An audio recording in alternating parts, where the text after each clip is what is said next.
Hey there, McAllister here with Toasty DIY, and today I want to talk to you all about the new Terry Bogard update in Street Fighter, and more importantly, to me, the new V-Fighter system and the Takeover system. As somebody who's grinding out ranked and trying to get better at the game, the idea that I can challenge people of different ranks in order to learn different strategies or play myself to learn where I'm weak sounds very cool, but I just want to talk about my experience with it in the first few hours of messing with it, and just talk about some different things I did to test out the system and my thoughts. So I'm a relatively new fighting game player within only about a year of having started playing. So with that in mind, I've been in Bronze recently, and I've been in Platinum as of now, and I've fought people in Diamond and in Master, so I've not spent a lot of time in there fighting them, but I've gotten the chance to dip my toes in the pool. So I've fought people of all different ranks and had a fun time doing it. So I wanted to see how this V-Fighter felt. Did it feel like comms? I don't fight the comms in the game very often. I don't think I actually ever have outside of arcade mode for just, shits and giggles. So the first thing I did was get in there and find out, this Lee Fen runs this little bear is called Sim Sim.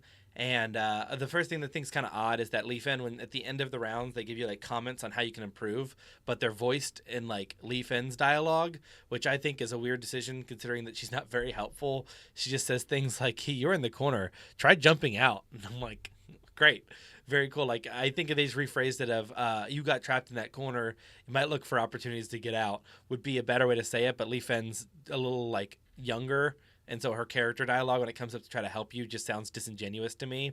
I'm just your everyday mysterious ingenious hacker girl. But we haven't even gotten to a fight yet. So first thing I did the fighter that's based off of you. There's a simple and a detailed version. They prefer that you have 50 mirror matches. I believe it's mirror matches they want to grab the data from of you playing whatever character that you want to have a copy of you made. So for instance, if you want to play, if you're somebody like Dulcim, you're going to need to play 50 mirror matches online of Dulcim, which might be difficult to find because, there's not a ton of Dulcim players out there. But if you're an Akuma player, you'll have the simple model done very fast. You only need 10 games. They prefer 50 for their model, so you can just kind of do it. But I noticed there's 3 slots for this, so I think it'd be kind of neat to hold on to different versions of yourself. So maybe if you did a bunch of games, you finally get the Diamond 1, maybe save that one on the last slot and save your Diamond 1, detailed fighter.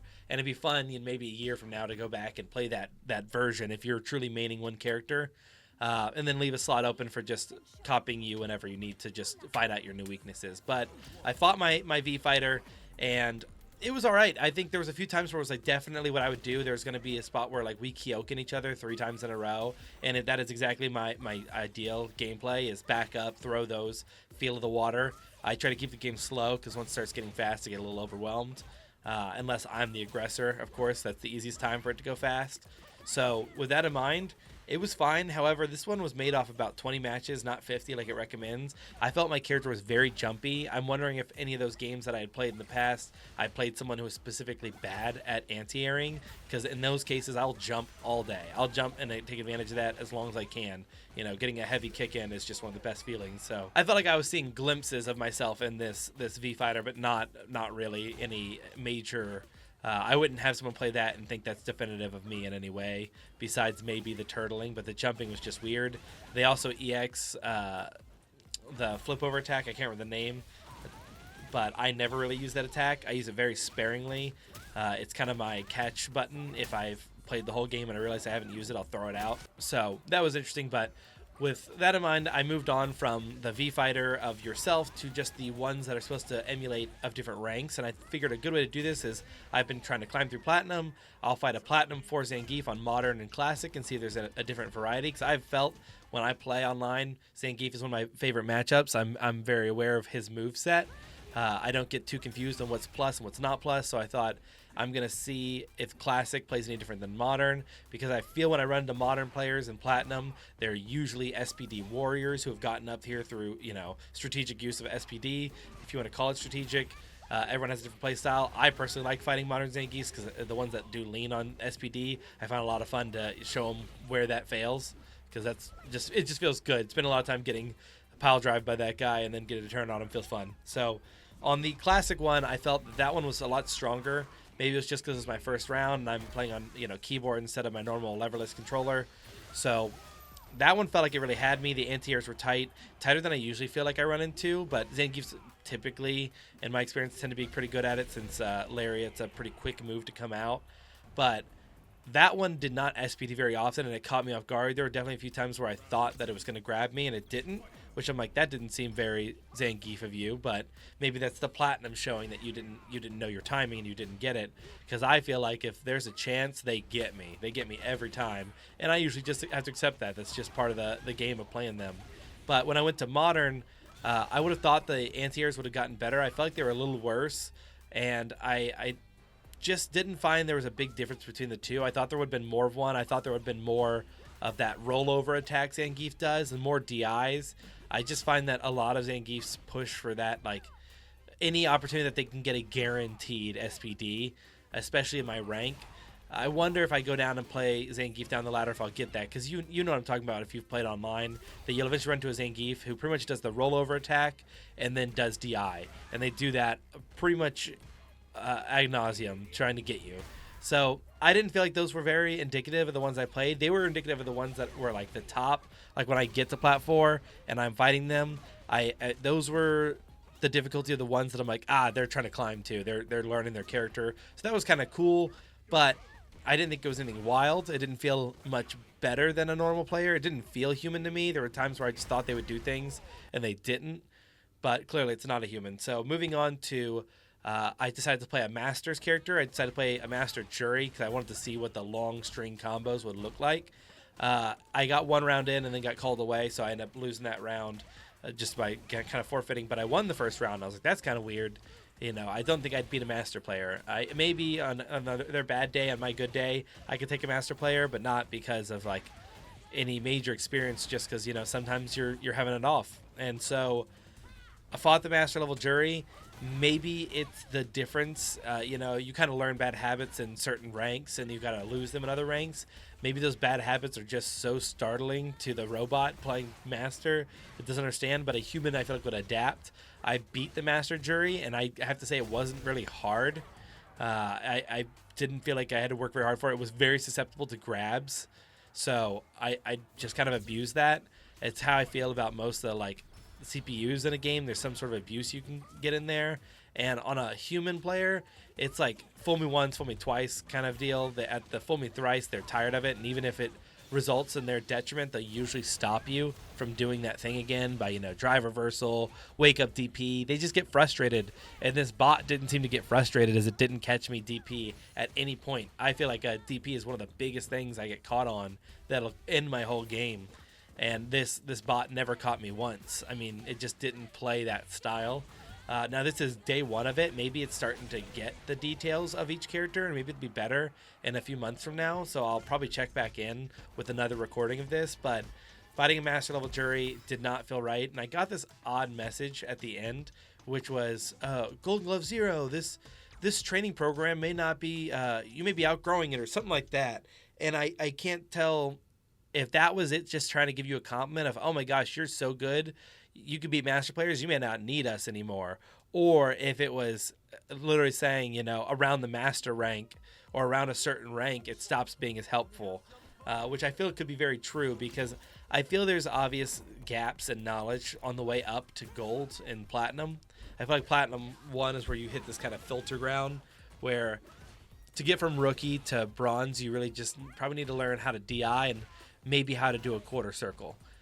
That might help you. And then getting from bronze to silver, you probably need to know one B&B. If you can get one B&B down, there's enough people down there just DIing, spamming, that you could probably get out of there with enough time. You get to the next one, it's like, okay, you probably need to know how to grab tech, just how to naturally grab when they're turtling, you're good there, and probably know one combo that turns into a level 3 super. And if you can do those things consistently, you can quarter circle, DI, and do that, then you're good. You get to the next one, maybe it's anti-air. You kind of learn these. If you can learn a skill and push it up to the next rank of understanding, then usually you can use that and abuse some form of the people's gameplay, because they're trying to put it all together too. And if your knowledge gaps theirs, you're going to win. So, that B&B combo just helps you push through. I feel like that would be more indicative in these bots when they start to get a lot more data. They'll start to show, which tools people just kind of hang on. I just have this feeling that when you go into launch a Bronze 1 Luke, for instance, that there's probably Lukes in Bronze, and it's going to average them all together, which will create this not human character. When instead you should definitely have these different personality types. I feel, call it Brawler, call it DIer, call it Stunner, whatever you want to call it, that it's just people know that this is a way that people play. Like, there's a large enough population that it has been tagged as a playstyle, playstyle A. And playstyle A is that Luke who plays on Modern and heard that DP is the best thing he can do. And all of them are just DPing people. It takes from those people and focuses on that end. I don't know if that's the best way, but I just know if you take the average of the guys who are learning to DP as their main thing to climb out of Bronze, and the guys who are learning a B&B, and then you average in the guys who are learning how to do maybe a cross-up, and they're all learning one skill, but if you average all those skills, you end up with a more competent player than a Bronze player. It really needs to lean into one of them, because in Bronze and lower ranks, that's kind of what's happening, is people spamming out these abilities over and over again because they've learned this one has been effective for me until I'm proven otherwise.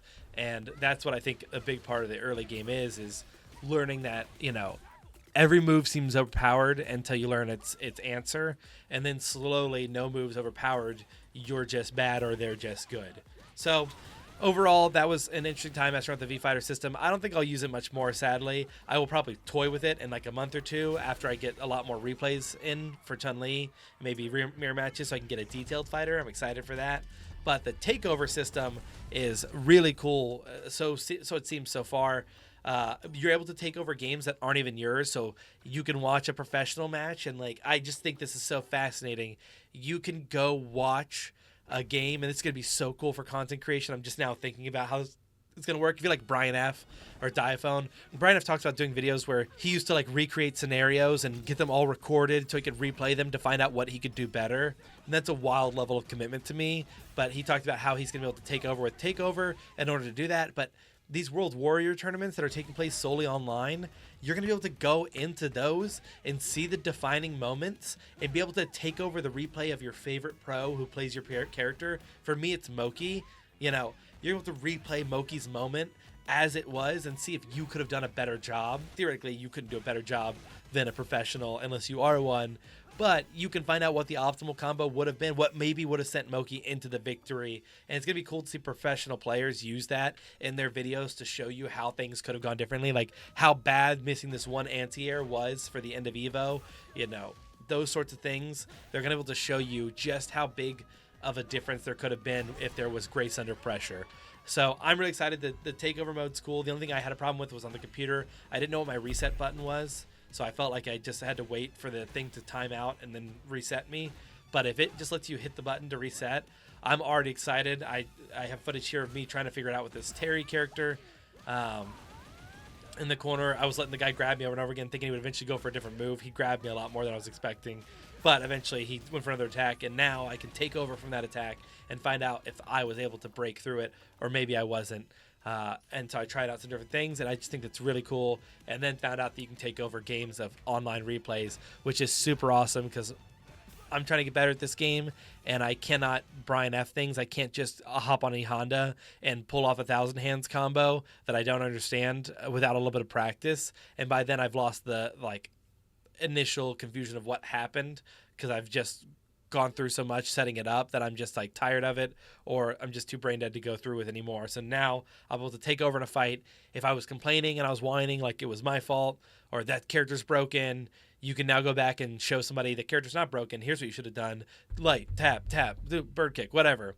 It'll be really cool to do that. I'm super excited. So thank you for watching this video. If you are a Street Fighter player and you want to play me, I want to play you. If you're better than me, I want to learn from you. If you're worse than me, I probably have nothing to teach you, but I can beat you up. That'd be fun. So if you want to drop anything down below, any sort of Capcom ID, I'll hop in there. My name's up here as well. I think if at any point you see the other stuff you need to friend me, or just let me know and I'll leave it down in the description down below. I'd love to get a group together to start playing some more. I hate fighting Blanca, so if you're a Blanca player and I can fight you, or E-Honda specifically rolls me, it'd be cool to fight you and be able to learn from your characters. That way I'm less angry when I lose to it online. And I appreciate you all for watching, so take care. And, enjoy the streets.